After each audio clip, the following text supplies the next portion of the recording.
Hello friends, welcome back my channel target teacher job. मैं प्रियंका चौधरी स्वागत करती हूँ आप सभी का अपने चैनल टारगेट टीचर जॉब में।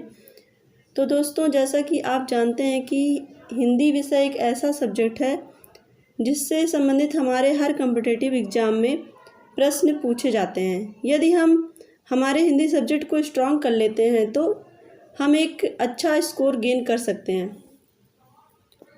तो दोस्तों, हिंदी विषय को मुख्यतः 3 खंडों में विभक्त कर सकते हैं। पहला खंड है भाषा खंड।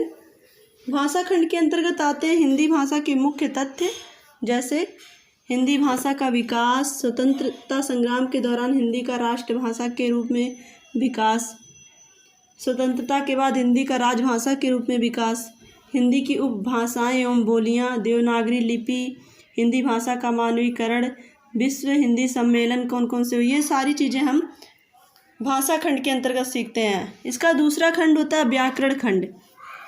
दोस्तों, व्याकरण खंड के अंतर्गत हम सीखते हैं वर्ण विचार, जिसमें आता है वर्णमाला, वर्तनी और संधि।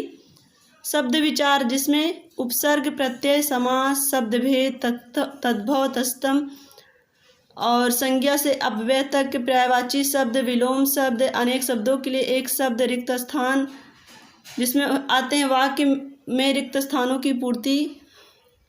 इसके अलावा आता है वाक्य विचार, जिसमें आते हैं वाक्य भेद, विराम चिन्ह, वाक्य शुद्धि, मुहावरे, लोकोक्तियाँ, कहावतें। और इसके बाद आता है छंद विचार, जिसमें रस, छंद, अलंकार आता है। ये तो हो गया दूसरा खंड, जिसमें आता है व्याकरण खंड, जिसको हम कहते हैं। अब आता है तीसरा खंड, जो होता है वो होता है साहित्य खंड। साहित्य खंड के अंतर्गत हम काव्य, उपन्यास, कहानी, नाटक, एकांकी, आलोचना, निबंध, आत्मकथा, संस्मरण, प्रमुख पत्र पत्रिकाएं, प्रमुख दर्शन, प्रमुख उपनाम, हिंदी में सर्वप्रथम पुरस्कार, साहित्य अकादमी, ज्ञानपीठ पुरस्कार व व्यास सम्मान, ये सारी चीज़ें पढ़ते हैं। दोस्तों, इसमें सबसे महत्वपूर्ण जो टॉपिक होता है वो होता है व्याकरण खंड।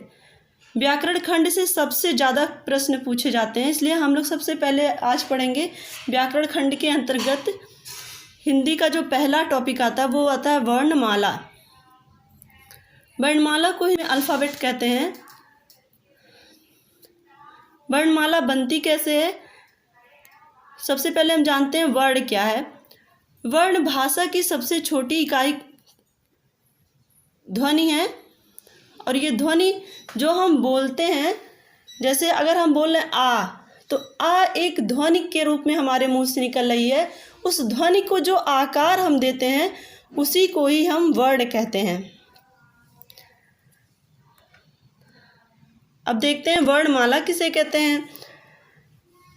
वर्णों के व्यवस्थित समूह को वर्णमाला कहते हैं।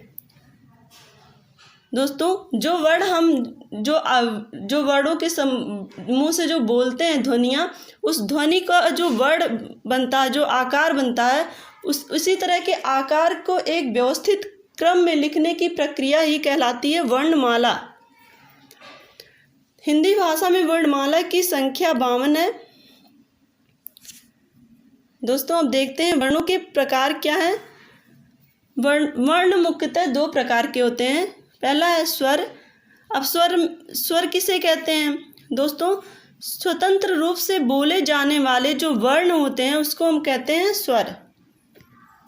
जैसे अ, आ, इ, ई, उ, ऊ, री, ए, ऐ, ओ, औ, अंग, आह। इस तरह से जो स्वरों की कुल संख्या होती है वो होती है 13। अब देखते हैं व्यंजन किसे कहते हैं। स्वरों की सहायता से बोले जाने वाले वर्ड व्यंजन कहलाते हैं। दोस्तों, इसके पहले हम देखें हैं कि स्वर जो होते हैं वो स्वतंत्र होते हैं, उन्हें किसी के भी सहायता की आवश्यकता नहीं होती है। लेकिन जो व्यंजन होते हैं उन्हें उच्चारण के लिए स्वर की सहायता चाहिए।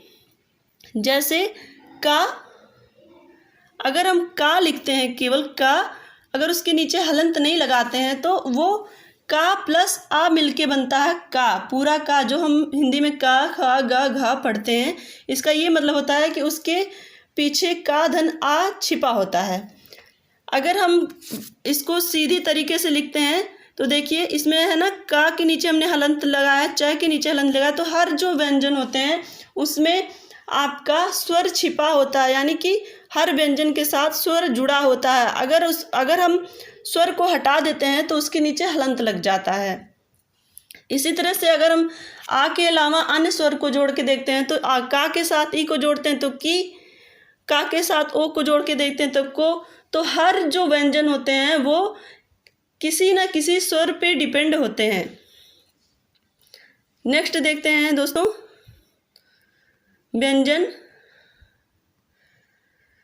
व्यंजन जिसमें है का वर्ग। का वर्ग के अंतर्गत आने वाले जो वर्ण हैं वो हैं क, ख, ग, घ।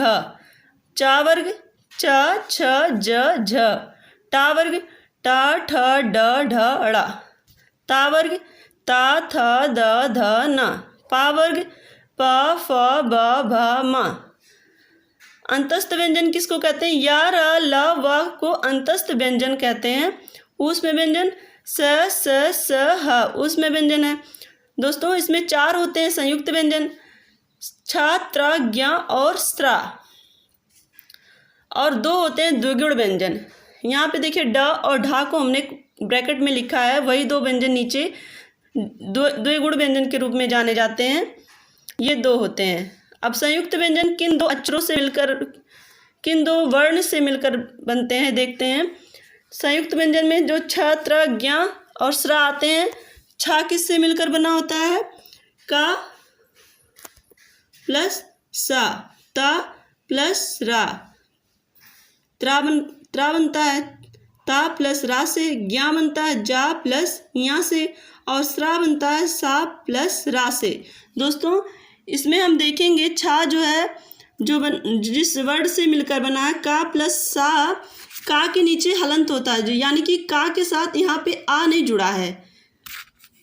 इसी तरह से त्रा देखेंगे, ता के नीचे हलंत है, ता धन रा, ता के नीचे हलंत का मतलब ये है कि ता अकेले केवल व्यंजन के रूप में आया है, उसके साथ स्वर नहीं जुड़ा हुआ है। तो दोस्तों आज का मेरा ये वीडियो यहीं पे, आगे हम लोग पढ़ेंगे स्वर का वर्गीकरण। अगर आज का ये वीडियो आपको अच्छा लगा हो तो एक लाइक, शेयर और सब्सक्राइब जरूर करिएगा, और कमेंट बॉक्स में कमेंट करके ज़रूर बताइए कि आपको मेरा ये वीडियो कैसा लगा। Thank you so much. जय हिंद।